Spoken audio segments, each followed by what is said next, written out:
Well, we're now joined via Zoom by youth activist and entrepreneur Sivuyile Ngcanga, who's about some of the challenges that he's currently facing as a small businessman. Thank you so much. Always good to talk to you. You always inspire us, particularly when it comes to young people getting on with it. Yes, sir. That's what we're all about. We always want to try to take things forward.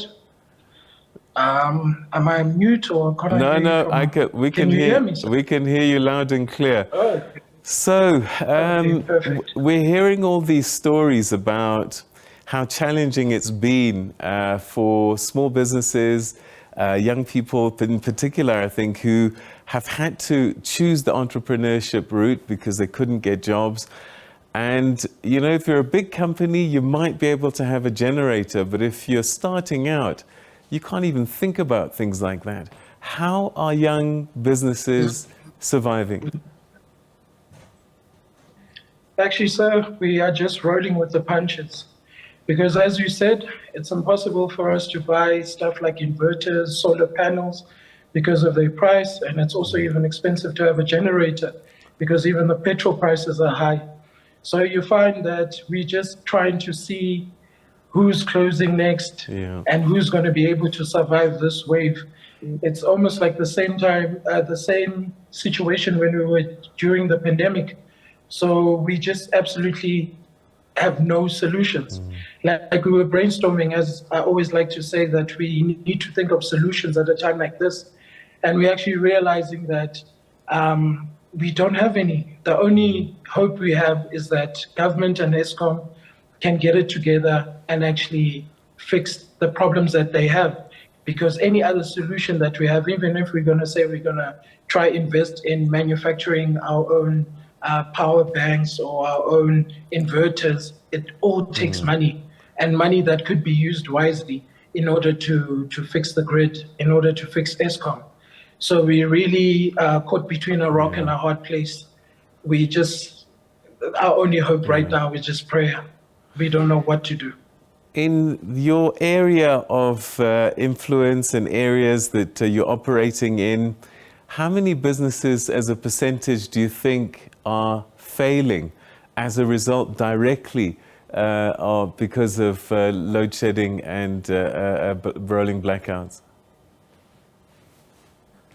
As a percentage, SMMEs, around about 40 to 50% of them are actually failing and are actually going to shut down anytime. Like we just, as I said, we're just waiting to see who's going to close next.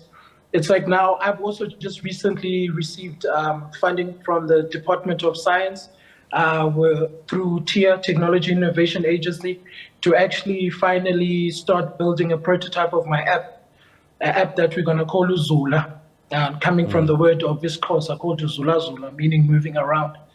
And even that has posed problems because now we need programmers to start programming and building the app. And if you know, programmers are paid according to time and hours that they put in. Now we waste like entire day. We only had 4 hours or 2 hours of electricity. And these apps are supposed to be solutions to help us and also to create employment. Now, something that we could finish in 6 months will potentially finish in a year or more. So we're currently facing devastating problems. Like in East London, we also run a charity organization called The Rock. I'm actually wearing a T-shirt of it. Even that is currently failing because we depend on CSIs, corporate social investments, to actually get funding to actually help the charity organizations, to help the old age homes. We usually even have a back to school campaign. We couldn't even do that this year. So you must imagine if the SMMEs are struggling and they can't invest and they can't help us out to actually help the orphanages, the old age homes, things are getting really, really bad. And we need our government to pull up their socks and actually get us through this time. What are your customers and consumers saying?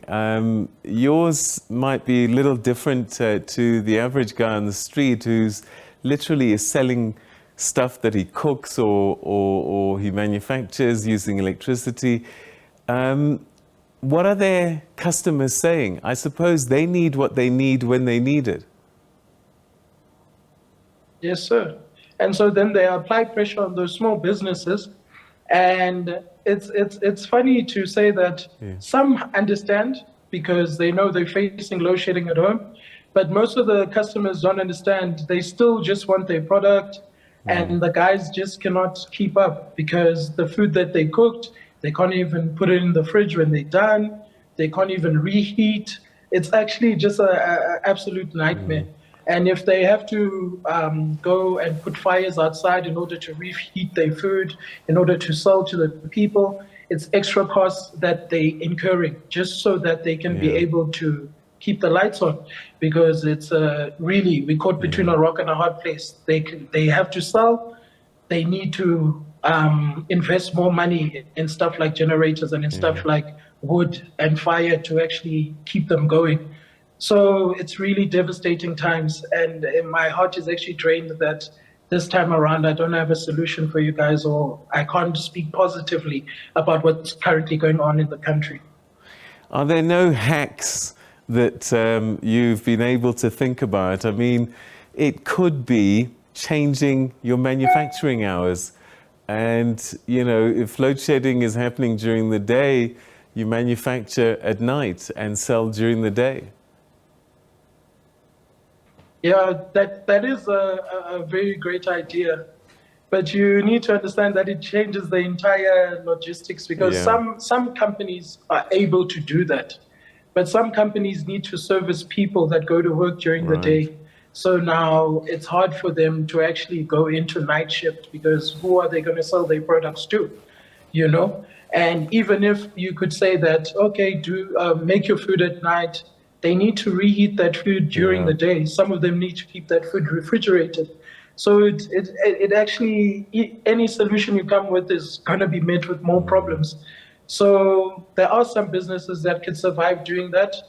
I know when I used to work at Mercedes-Benz, they also used to work night shift. So maybe they can be able to get some units during the night and actually make more cars during the night than what they do during the day. But still, not all businesses are able to function or work at night, especially the small, medium companies.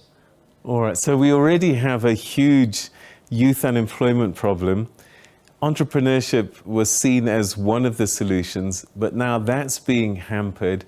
What's your biggest fear of what might happen to these young people who, A, are not getting jobs, and now their businesses are failing?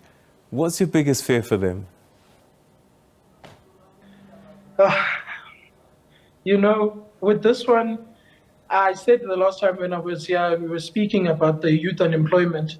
I said that our government should realize that we have a big crisis on our hands because I said idle hands are meant for the devil's work. And if you don't keep people busy, then that's when they start prowling around and they start doing the unspeakable things and start doing crime because they're trying to make ends meet.